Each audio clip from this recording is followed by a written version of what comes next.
Hello everyone, कैसे हैं आप? आई होप आप अच्छे होंगे। मेरे बच्चे, जैसे कि मैंने लास्ट लेक्चर में आपको बताया था कि अभी मैं क्लास 9th के लिए मैथ्स का कंप्लीट सिलेबस यहाँ पे पढ़ाने वाला हूँ, राइट। तो आज है 1 जून 2023। तो आज से मैं आपका सिलेबस स्टार्ट कर रहा हूँ 2023।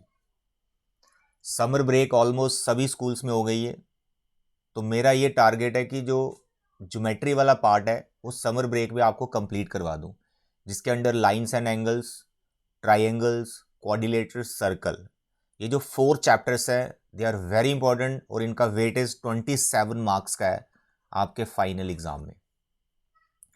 और इन 4 चैप्टर्स में बच्चों को थोड़ी सी दिक्कत रहती है, कहीं कोई ना कोई मिस्टेक हो जाती है।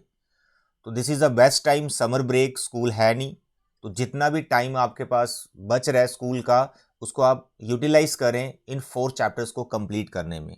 नो डाउट समर ब्रेक में आपको कहीं घूमने भी जाना होता है, जाओ थोड़ा एंजॉय भी करो, बट साथ साथ में जो भी मैं आपको यहाँ कंटेंट प्रोवाइड कर रहा हूँ उसके अकॉर्डिंग अपने नोट्स बनाते रहना। अगर आपके ये 4 चैप्टर्स कंप्लीट हैं, lines and angles, triangle, quadrilateral and circles, तो 9th क्लास मैथ्स में कोई प्रॉब्लम आपको नहीं आएगी। और समर ब्रेक ही वो टाइम है जिसमें ये 4 चैप्टर आप बड़े आराम से डिटेल में पढ़ सकते हो, ठीक है। तो देखिए यहाँ पर मैं शुरुआत लाइंस एंड एंगल से कर रहा हूँ, जैसे कि लास्ट लेक्चर में मैंने आपको बताया था। तो आज के लेक्चर में हम जो इस चैप्टर का नाम है लाइंस एंड एंगल्स, तो इन टर्म्स को थोड़ा हम अंडरस्टैंड करेंगे। और एक थ्योरम है हमारे पास, थ्योरम 6.1 आपके सिलेबस में, इसका प्रूफ हम करेंगे। ज्योमेट्री पार्ट में थ्योरम्स के प्रूफ करने पड़ते हैं आपको, ठीक है। तो यहाँ इस चैप्टर में सिर्फ एक ही थ्योरम 6.1 का प्रूफ आपके सिलेबस में, और कोई थ्योरम का प्रूफ करने की जरूरत नहीं है। क्वेश्चंस हम बहुत सारे करेंगे, पहले एनसीईआरटी करेंगे, फिर एक्स्ट्रा क्वेश्चंस भी मैं आपको करवाऊंगा, ठीक है। तो एक बार सिलेबस भी देख लो कि इस चैप्टर का सिलेबस क्या है। ये जो आपको दिख रहा है स्क्रीन पे सिलेबस, ये सब मैंने सीबीएसई वेबसाइट से ही लिया है। ये आपका ऑफिशियली सिलेबस है जो सीबीएसई ने प्रोवाइड किया है। इसके बियॉन्ड आपको आपके टीचर स्कूल में कोई भी क्वेश्चन या एक्स्ट्रा टॉपिक से क्वेश्चन नहीं डाल सकते। तो यहाँ पर देखें, सबसे पहले आपको कॉन्सेप्ट सीखना पड़ेगा। If a ray stands on a line then the sum of the two adjacent angles so formed is 180 degree, और इसका जो भी कन्वर्स होता है वो भी आपको समझना है। तो इस पे बेस्ड आपको एक एक्सरसाइज मिल जाएगी, एक्सरसाइज 6.1, जिसमें वर्टिकली अपोजिट एंगल का भी कॉन्सेप्ट है, जो कि हमारी है थ्योरम 6.1 आपकी बुक में। तो यहाँ पर सिलेबस में जिन स्टेटमेंट के आगे प्रूव लिखा होता है ना, तो आप ये समझो कि उन्हीं का प्रूफ आपके सिलेबस में। देखो इसके आगे क्या लिखा है, मोटिवेट, मतलब इसका प्रूफ करने की जरूरत नहीं है, ये कॉन्सेप्ट है, स्टेटमेंट है, बस इसको आपको ध्यान में रखना है, ठीक है। तो प्रूफ जिनके आगे लिखा है उनका प्रूफ आपको करना है। फिर देखो नेक्स्ट, मोटिवेट, तो ये जो आपको थ्योरम दे रखी है, स्टेटमेंट दे रखी है, इसका प्रूफ करने की जरूरत नहीं है, बस एक ये रिजल्ट ऐसे याद रखना, इसको अप्लाई करना आपको क्वेश्चंस को सॉल्व करने के लिए। तो बस ये 3 कॉन्सेप्ट आपके सिलेबस में है, और इससे रिलेटेड जो टर्म्स है ऑफ कोर्स वो हमें सीखनी ही पड़ती हैं। तो आज के लेक्चर में बेसिक कॉन्सेप्ट, बेसिक टर्म्स के बारे में बताऊंगा। और ये जो थ्योरम है, if two lines intersect vertically opposite angles are equal, इसका प्रूफ भी मैं आज के लेक्चर में आपको करवाने वाला हूं। तो this is all about the syllabus of the chapter lines and angles, ठीक है। तो अब देखें छोटी छोटी टर्म्स यहां पर क्या आएंगी। लाइंस एंड एंगल चैप्टर का नाम है, तो सबसे पहले हम लाइंस के बारे में बात कर लेते हैं। तो लाइन से भी पहले अगर मैं बात करूं पॉइंट, कि यार पॉइंट क्या होता है, बार बार आपको इसमें पॉइंट पॉइंट वर्ड आप थक जाएंगे ये सुन सुनकर कि पॉइंट कितनी बार बोल दिया आपके टीचर ने, आपने खुद भी कितनी बार बोल देना, there is a point, angle, vertex, है ना, यही सब टर्म्स आपको यहाँ पे मिलने वाली है। तो you must know what is point. जो भी मैं यहाँ पे टर्म्स लिख दूंगा आपको मैं समझाता हूँ, प्रॉपर जो डेफिनेशन आपकी बुक्स में आपको मिल जाएंगी, एनसीईआरटी में मिल जाएंगी, अगर कोई एडिशनल आपके पास बुक है कोई रिफ्रेशर वगैरह उसमें भी मिल जाएंगी। तो यहाँ मैं पूरा डिटेल में डेफिनेशंस नहीं लिखवा रहा हूँ, इस चैनल के थ्रू मैं आपको सिर्फ कॉन्सेप्ट सिखा रहा हूँ। कॉन्सेप्ट सीखना है, क्वेश्चंस प्रैक्टिस करने, छोटी छोटी थ्योरी की जो डेफिनेशंस होती हैं that you can get from your book, NCERT book और एनी अदर एडिशनल बुक। तो देखें पॉइंट, व्हाट इज पॉइंट।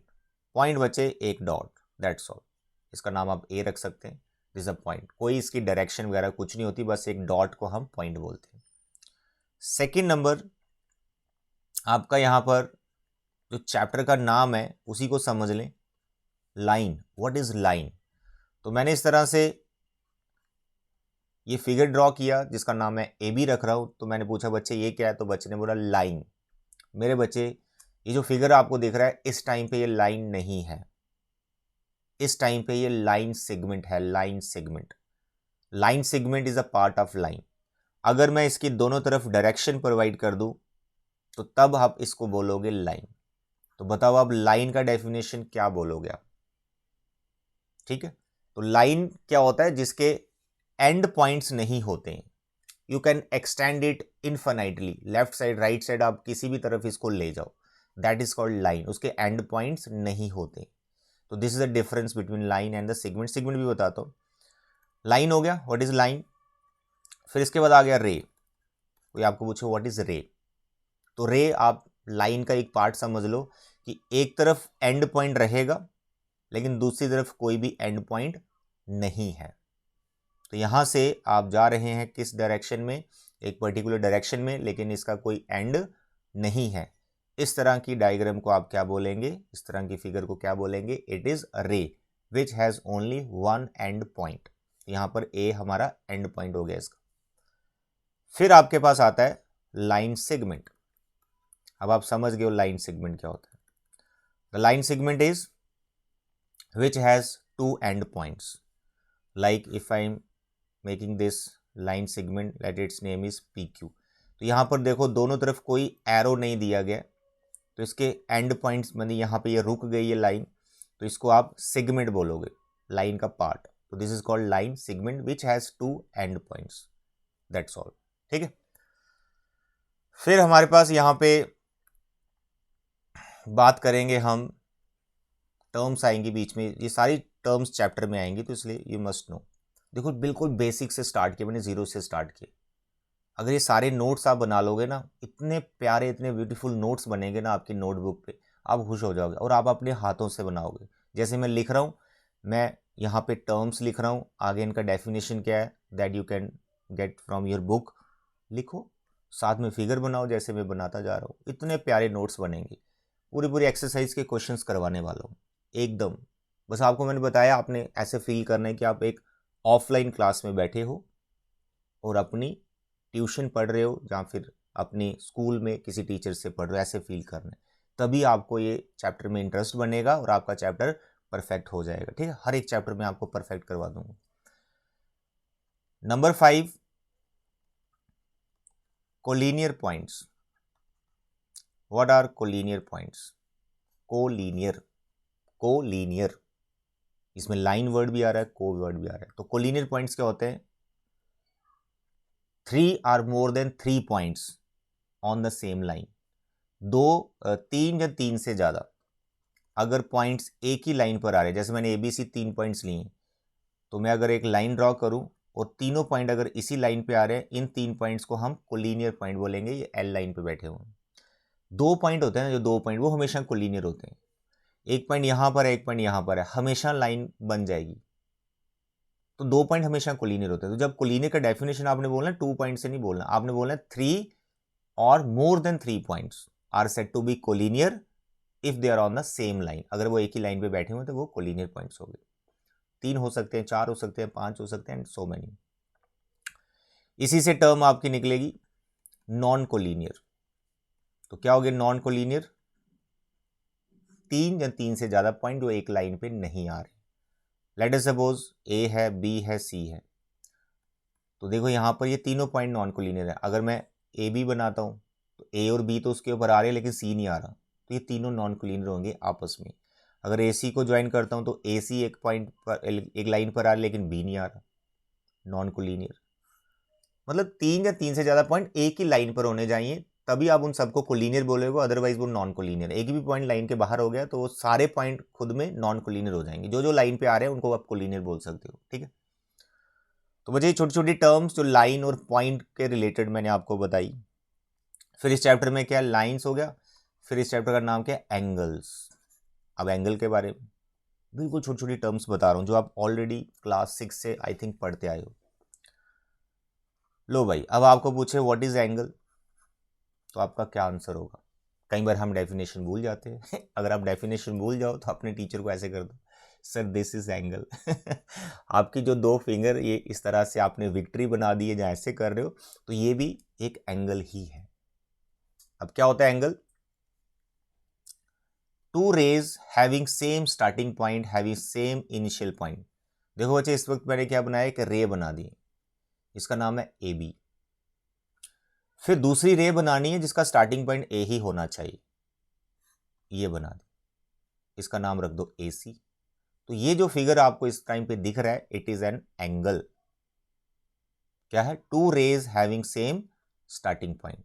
तो ये वाला जो बीच में आपको इसका माउथ ओपन दिख रहा है, ये इसका मेजरमेंट होता है कि एंगल कितने डिग्री का है। दैट यू नो, 9th में हो तो पढ़ाई थोड़ा डिग्री वगैरह, तो ये इस एंगल का मेजरमेंट आएगा। तो ये जो फिगर दिख रहा है इट इज़ एन एंगल। अगर इसका आपको कंप्लीट नाम लिखना है तो इसको आप ऐसे प्रेजेंट करेंगे, एंगल बी ए सी। ये हो गया सिंबल एंगल का। और जिस पॉइंट पर एंगल बन रहा है, यानी जो कॉमन पॉइंट है, वो उस एंगल का वर्टेक्स होता है। जैसे यहाँ पर कॉमन पॉइंट कौन है, जहां से रेज हमारी स्टार्ट हो रही है, ए, इसको बोलते हैं vertex of the angle, vertex of the angle. Okay dear, तो this is angle B A C. इस एंगल का नाम ऐसे भी आप रख सकते हैं, एंगल सी ए बी।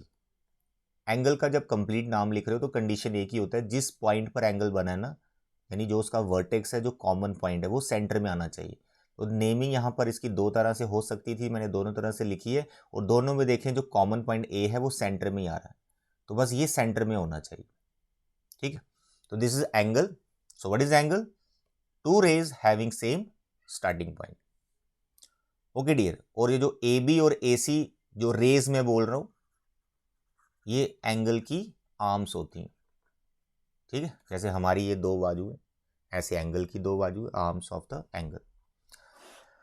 और छोटी छोटी terms, interior of the angle, exterior of the angle, measure of angle, ये सब हमें पता है। उसके बाद एंगल का मेजरमेंट, कुछ स्टैंडर्ड एंगल्स आपने पढ़ रखे हैं, लाइक मैं आपको पूछ रहा हूं acute angle. Can you tell me what is acute angle? एक ऐसा एंगल जिसका मेजरमेंट 90 डिग्री से छोटा होना चाहिए और 0 डिग्री से बड़ा होना चाहिए। जैसे ये फिगर मैं बना रहा हूं, लेट अस सपोज ये एंगल 60 डिग्री का है, तो दिस इज अक्यूट एंगल। तो एंगल को अगर आप किसी सिंबल से डिनोट कर रहे हो, let us suppose this symbol, इसको हम थीटा बोलते हैं, थीटा, अगर आप इससे डिनोट कर रहे हो तो आपने ऐसे लिखना है 90 से छोटा और 0 से बड़ा। तो ये जो मैं कंडीशन लिख रहा हूं ये अक्यूट एंगल की कंडीशन है कि थीटा बोले तो angle lies between 0 and 90 degree. Second number, अगर आपको कोई पूछे ऑब्ट्यूज एंगल, तो obtuse angle is greater than 90 but less than 180। ये हो गया थीटा, कोई एंगल 180 डिग्री से छोटा होना चाहिए और 90 डिग्री से बड़ा होना चाहिए। तो this is condition for obtuse angle.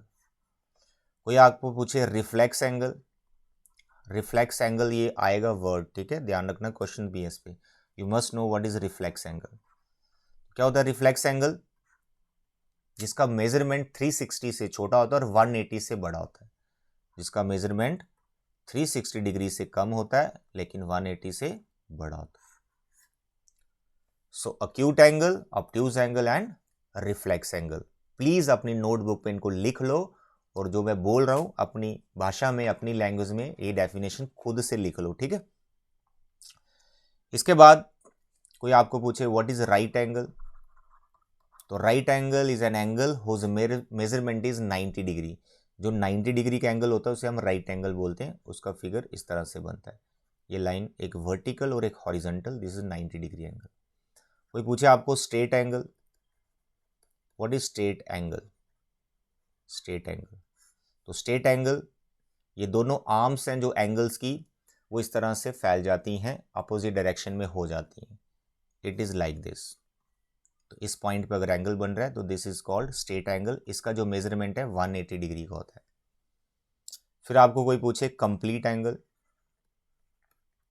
तो कंप्लीट एंगल पूरा सर्कल बन जाएगा जिसका मेजरमेंट 360 डिग्री का होता है। तो इस पॉइंट से स्टार्ट हुआ, ऐसे घूमते घूमते यहां पहुंच गए, तो ये जो एंगल मैंने बनाया है ओ पॉइंट पे, ये इट इज कंप्लीट एंगल, यानी 360 डिग्री का बन गया। ठीक है, आई होप ये टर्म्स आपने ऑलरेडी सीखी होंगी। सो माय डियर, इसके बाद एंगल से रिलेटेड टर्म्स हैं कुछ और, जिसमें फर्स्ट नंबर आपके पास आएगा। कोई आपको पूछेगा कॉम्प्लीमेंट्री एंगल्स क्या होते हैं सर? कॉम्प्लीमेंट्री एंगल्स क्या होते हैं? कॉम्प्लीमेंट्री एंगल्स दो एंगल्स जिनका सम 90 डिग्री है। लेट अस सपोज एक एंगल है एंगल ए और दूसरा है एंगल बी। अगर इन दोनों का सम 90 डिग्री आ रहा है तो वो दोनों कॉम्प्लीमेंट्री एंगल्स होंगे। कौन से एंगल्स? Complementary angles. फिर इस तरह से क्वेश्चन बन जाता है, वो बोलेगा यार 30 डिग्री का एंगल है, इसका कॉम्प्लीमेंट्री बता। 30 डिग्री का कॉम्प्लीमेंट्री क्या होगा? तो आपको ऐसा सोचना है यार ऐसा कौन सा एंगल है जो इसमें ऐड करके 90 बन जाए, क्योंकि कॉम्प्लीमेंट्री की डेफिनेशन दोनों का सम 90 डिग्री। तो 30 में क्या ऐड करोगे कि 90 बन जाएगा? 60 डिग्री। अगर ऐड करने का नहीं सोच पा रहे हो कि क्या ऐड करें, तो ऐसा करो, 30 डिग्री का कॉम्प्लीमेंट्री पूछा ना, इसको 90 में से माइनस कर दो। इसको 90 में से माइनस कर दो, जो भी आएगा वो 30 का कॉम्प्लीमेंट्री होगा। इस तरह से कॉम्प्लीमेंट्री एंगल को आप फाइंड कर सकते हो। फिर इसका एक साथी होता है सप्लीमेंट्री एंगल्स। सारी डेफिनेशन, सारी टर्म्स आपको आपकी एनसीईआरटी में मिल जाएंगी, बस आपको थ्योरी पढ़ने की जरूरत है। एक बार पढ़ना जरूर, चैप्टर परफेक्ट करना है तो मैथ्स की भी थ्योरी आपको पढ़नी पड़ेगी, इंट्रोडक्शन से लेकर एक्सरसाइज तक जो थ्योरी होती है वो सब थ्योरी पढ़ा करो, ठीक है। सप्लीमेंट्री एंगल्स, टू एंगल्स जिनका सम 180 डिग्री होता है। Angle A plus angle B is equal to 180 degree. Angle A and angle B are supplementary angles.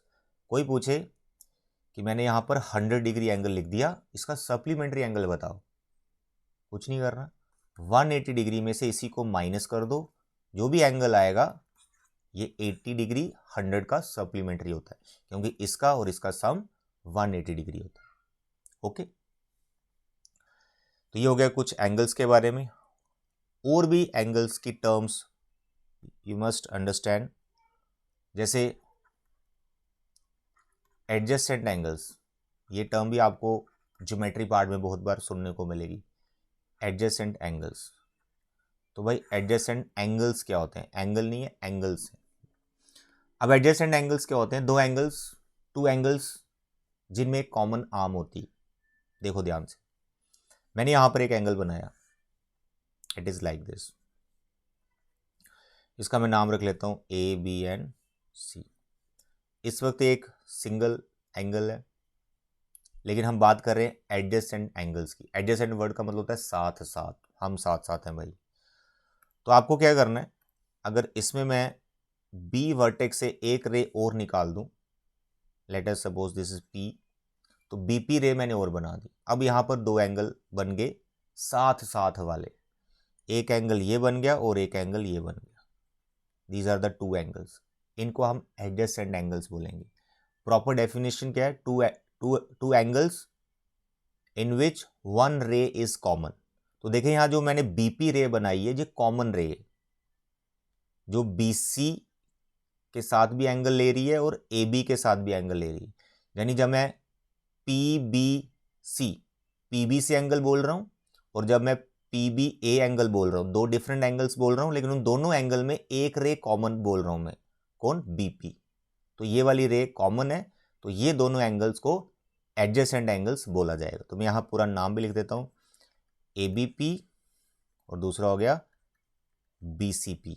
ये दोनों angles, sorry not BCP, CPB, CPB, ठीक है। तो जिस पॉइंट पर सीबीपी, सीबीपी, सीबीपी, तो बीपी बीपी रे कॉमन है और बी पे एंगल बन रहा है, बी को सेंटर में रखना है। I hope you got this idea. Adjacent angle, साथ साथ वाले एंगल जिनमें एक रे कॉमन होती है।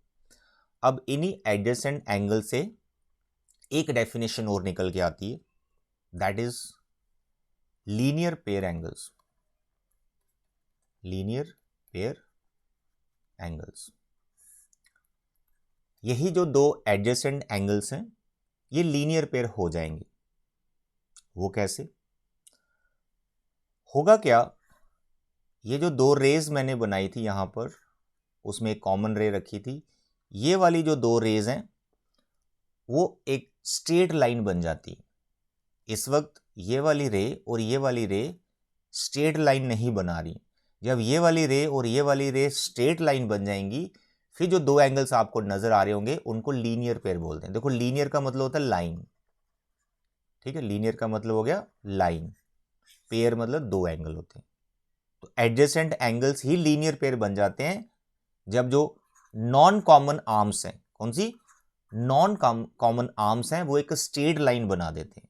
कॉमन आर्म से इसे कोई मतलब नहीं है, वो तो एडजेसेंट एंगल्स बना रहे हैं, लेकिन जो नॉन कॉमन आर्म्स हैं बाहर वाली, ये एक स्ट्रेट लाइन बन जाती हैं। कैसे? ये मैंने एक स्ट्रेट लाइन बना दी और ये हमारी कॉमन रे थी, let its name is P and this point is O।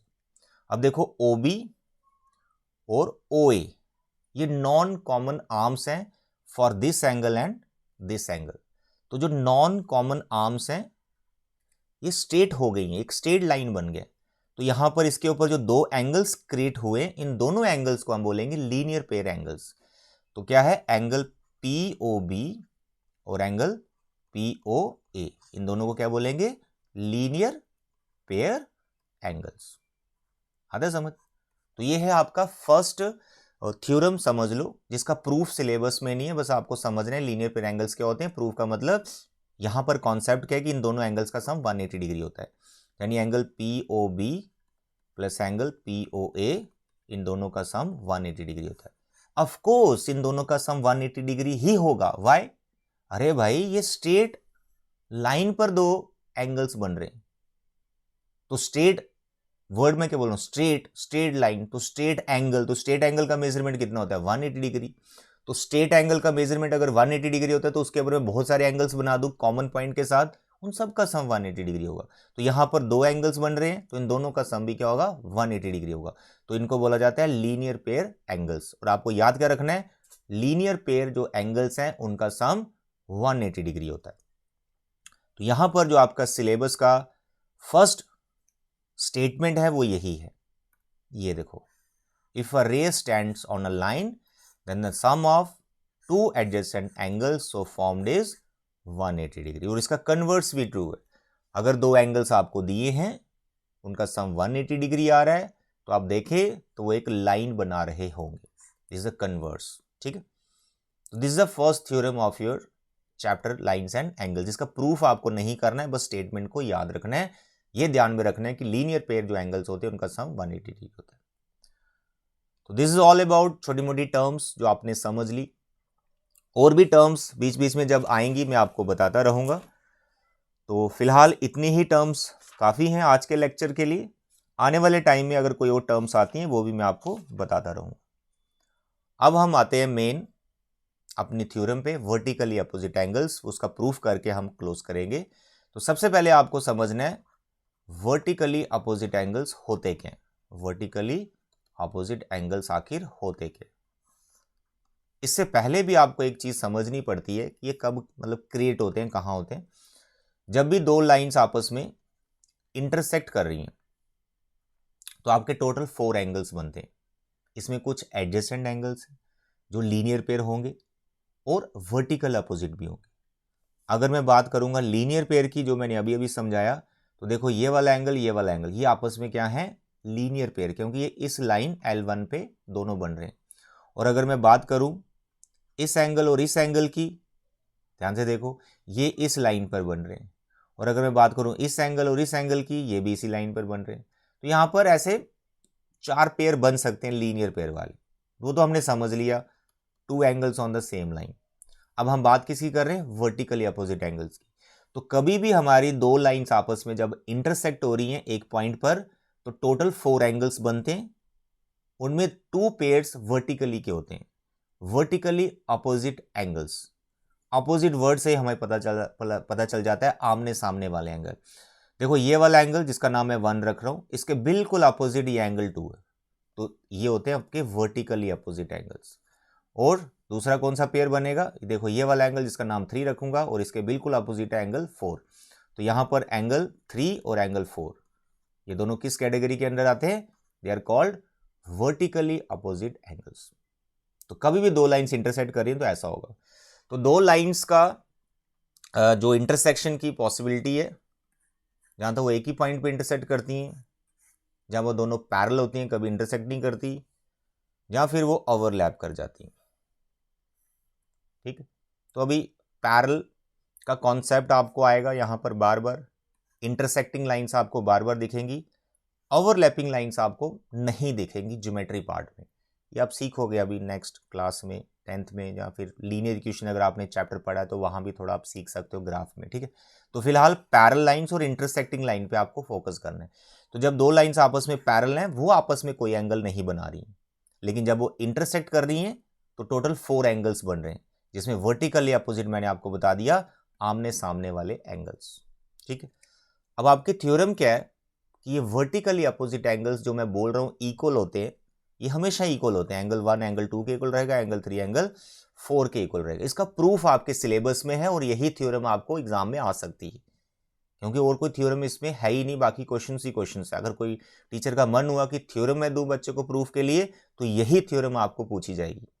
Prove that when two lines intersect each other at one point then vertically opposite angles are equal। ये proof आपको आ सकता है, तो इसका हम प्रूफ करेंगे। सबसे पहले देखो स्टेटमेंट होती है जो मैंने अभी बोली, वो आप याद कर लो, आपकी बुक में भी लिखी हुई है। स्टेटमेंट के बाद आपको यहाँ पे गिवन लिखना होता है। जो 4 चैप्टर्स है ना आपके, सब में ये आपको कहानी लिखनी, गिवन लिखना है। उसके बाद आपको टू प्रूव लिखना है। अगर कोई कंस्ट्रक्शन हो, मतलब खुद से कोई चीज़ हमें कंस्ट्रक्ट करनी पड़ती है प्रूफ बनाने के लिए, अगर वो हो तो वो कंस्ट्रक्शन लिखनी है, फिर आपका प्रूफ स्टार्ट होता है। आपकी बुक में ऐसा कोई भी क्वेश्चन नहीं है जिसमें आप ये ना लिखो, गिवन आप लिखोगे 100% वो इन्फॉर्मेशन जो आपको क्वेश्चन के अंदर होती है। टू प्रूव या फिर टू फाइंड, दो चीज़ों में से एक यहाँ पे लिखोगे। प्रूफ करना है तो टू प्रूव लिखना है, अगर कोई सोल्यूशन बनाना है, किसी को फाइंड करना है तो टू फाइंड लिखना है। कंस्ट्रक्शन होगी तो कंस्ट्रक्शन भी लिखना पड़ेगा, फिर प्रूफ या सोल्यूशन लास्ट में लिखना पड़ेगा। 4 आपको लाइन्स लिखनी। अब थ्योरम के हिसाब से मुझे यहां गिवन में क्या लिखना है, 2 lines intersect each other at 1 point, और उस पॉइंट का आप नाम बोल सकते हो ओ, बस इतना ही गिवन है। टू प्रूव एंगल है, एंगल के आप कंप्लीट नाम लिख सकते हो, या फिर शॉर्ट में लिखो angle 1 is equal to angle 2 and angle 3 is equal to angle 4। और ये कौन से एंगल्स हैं, वर्टिकली अपोजिट एंगल्स हैं, जो भी मैं फिगर में बनाऊंगा आपको पता चल जाएंगे, पीछे भी बता भी दिया। Angle 1 equal to angle 2 and angle 3 equal to angle 4, इसको प्रूफ करना है। कंस्ट्रक्शन इसमें कोई भी नहीं है, तो इस लाइन को ब्लैंक रखें, कोई कंस्ट्रक्शन नहीं है। Proof is very simple. तो अब मेरा प्रूफ स्टार्ट होता है। आई होप गिवन टू अपने नोटबुक पे लिख लिया होगा। अब मैं यहाँ पर आगे चल रहा हूँ प्रूफ की तरफ। तो मैं यहाँ पे डायग्राम बना रहा हूँ मेरे बच्चे। This is line L1 and this is line L2। ये दोनों मैंने इंटरसेक्ट करवा दी O पॉइंट पे। तो मुझे प्रूफ करना है angle 1 is equal to angle 2। फिर मैं प्रूफ करूंगा angle 3 is equal to angle 4। तो angle 1 is equal to angle 2 and angle 3 is equal to angle 4, इसका आपने प्रूफ करना है। Very simple my dear students. आपको क्या करना है, लीनियर पेयर का जो कॉन्सेप्ट मैंने अभी आपको सिखाया, बस उसी कॉन्सेप्ट से इसका प्रूफ हो जाएगा। मेरे प्यारे बच्चे, आपने इसकी शुरुआत इस तरह से करनी है, here angle 1 plus angle 3 is equal to 180 degree. तो आप डायग्राम में देख सकते हैं कि एंगल 1 और एंगल 3 का समय 180 क्यों ले रहा हूं, क्योंकि एक ही लाइन पर बन रहे हैं। ये कौन से एंगल्स हैं, लीनियर पेयर एंगल्स हैं। बस ये रीजन देना आपको, linear pair angles. Is it clear? ज्यादा कुछ एक्सप्लेनेशन देने की जरूरत नहीं। और कॉन्सेप्ट क्या है कि आपने 1 3 लिया ना, अब आपने इसी तरह से एक पेयर और लेना है। उसमें आपको इस चीज का ध्यान रखना है, उसमें 1 या 3 में से एक एंगल आना चाहिए। जहां 1 ले लो जहां 3 ले लो, आपकी इच्छा हो, दोनों में बन जाएगा। तो अभी जैसे मैंने 1 और 3 लिया, तो अभी मैं 2 और 3 ले रहा हूं। Angle 2 plus angle 3 is equal to 180 degree. तो 3 मैंने कॉमन रखा हो। अब देखो दोनों का रीजन सेम ही है, लीनियर पेयर। 1 और 3 इस लाइन पर बन रहे हैं L2 पे, और जो 3 और 2 है वो इस लाइन पर बन रहे हैं L1 पे। अब क्योंकि दोनों का सम 180 डिग्री के इक्वल है, तो फ्रॉम 1 एंड 2 आप इनको इक्वेट कर सकते हो। You can write angle 1 plus angle 3 is equal to angle 2 plus angle 3। Mathematical calculation कहती है कि एंगल 3 आप कैंसिल कर सकते हो, एंगल 1 एंगल 2 के इक्वल हो गया। फर्स्ट पार्ट हमने प्रूफ कर लिया है। Is it clear? अब ये दोनों को मैंने इक्वल कैसे ले लिया वो मैं आपको अलग से भी समझा देता हूं। देखो मेरे बच्चे, अगर x 2 के इक्वल है और जो y है वो भी 2 के इक्वल है, तो क्या मैं ऐसा नहीं लिख सकता x इक्वल टू y? बिल्कुल लिख सकता हूं। तो यहां पर भी सेम था कि 1 और 3 का जो सम है वो 180 डिग्री है और 2 3 का सम भी 180 डिग्री है। तो 180 को आप छोड़ दो, ये दोनों को हमने इक्वेट कर लिया। तो 3 3 कॉमन जो रखा होता है वो कैंसिल हो जाता है, पीछे जो वर्टिकली अपोजिट है वही बचते। तो देखो 1 2 के इक्वल हो गया। सिमिलरली आप एंगल 3 और 4 को भी इक्वल कर सकते हो 2 ही स्टेप्स में। तो आपको अब यहां पर 3 और 4 को प्रूफ करना है। तो अभी आप यहां पर लिखेंगे again angle 1 plus angle 4 is 180 degree and angle, देखो ये हो गया आपका 1, ये हो गया 4। अब क्योंकि आपको 3 को इक्वल करना है तो 3 को तो इन्वॉल्व करना ही पड़ेगा और उसमें 1 कॉमन ले लो। ये 1 और 3 आपके लीनियर पेयर आ गई। तो here you right angle 1 plus angle 3 equal to 180 degree. दोनों का रीजन सेम है, लीनियर पेयर। समटाइम आप ऐसे भी लिख सकते हैं, मतलब similarly we can prove that angle 3 equal to angle 4। लेकिन हो सकता है ये बहुत छोटी थ्योरम है, टीचर मार्क्स काट दे कि आपने दूसरे के लिए प्रूफ नहीं किया बराबर, तो आप रिस्क क्यों लेने, बस इतना सा लिखना आपको, तो लिख लेना 3 4 के लिए भी। तो दोनों का रीजन लीनियर पे और दोनों 180 डिग्री के इक्वल है। तो angle 1 plus angle 4 is equal to angle 1 plus angle 3। 1 1 को आप कैंसिल कर सकते हो, angle 4 is equal to angle 3। Second part भी आपका प्रूफ हो गया। That's all. आई बात समझ में? तो मेरे बच्चे ये था आपका थ्योरम 6.1 का प्रूफ जो आपके सिलेबस में है, इनको आपने अच्छे से कर लेना है। अब मुझसे आप प्रॉमिस करो कि जितना भी मैंने आज आपको पढ़ाया है, आपकी ड्यूटी बनती है ये सारे नोट्स बनाना। पहले सिलेबस लिख लो चैप्टर का अपनी नोटबुक पे। ऐसा नहीं सोचना कि पीडीएफ में दे रखा है मैं वहां से, अरे अपनी नोटबुक पे सिलेबस लिखो पहले। उसके बाद ये छोटी छोटी टर्म्स है, इनका डेफिनेशन लिखो विद डायग्राम। फिर एंगल, मतलब जितनी भी टर्म्स बताइए सबका विद डायग्राम डेफिनेशन लिखो, सब मेजरमेंट लिखो जो जो बताया जा रहा है। फिर आपको जो प्रूफ मैंने करवाया डिटेल में इसका प्रूफ करो। फिर देखो कैसे आपका कोई चैप्टर एकदम परफेक्ट हो जाता है। बस इसी तरह से मैं आपको डिटेल में पढ़ाऊंगा, ऑफलाइन जैसा आप इसे फील करें, ठीक है? तो आज के लेक्चर में इतना ही। आई होप आपको सारी चीजें समझ में आ गई होंगी। जितना मैंने पढ़ाया उसको रिवाइज करना, नेक्स्ट लेक्चर से पहले आपका ये परफेक्ट होना चाहिए। तो इसके बाद आपकी जो एक्सरसाइज है 6.1 वो स्टार्ट हो जाएगी। पहले मैं आपको एग्जाम्पल्स करवाऊंगा, उसके बाद मैं एक्सरसाइज पे ले जाऊंगा। एग्जाम्पल्स सभी करवाऊंगा क्योंकि एग्जाम्पल में से आपको बहुत सारे क्वेश्चन एग्जाम में पूछे जाते हैं, ठीक है? तो आज के लेक्चर में बच्चे इतना ही। Thank you, bye bye and take care.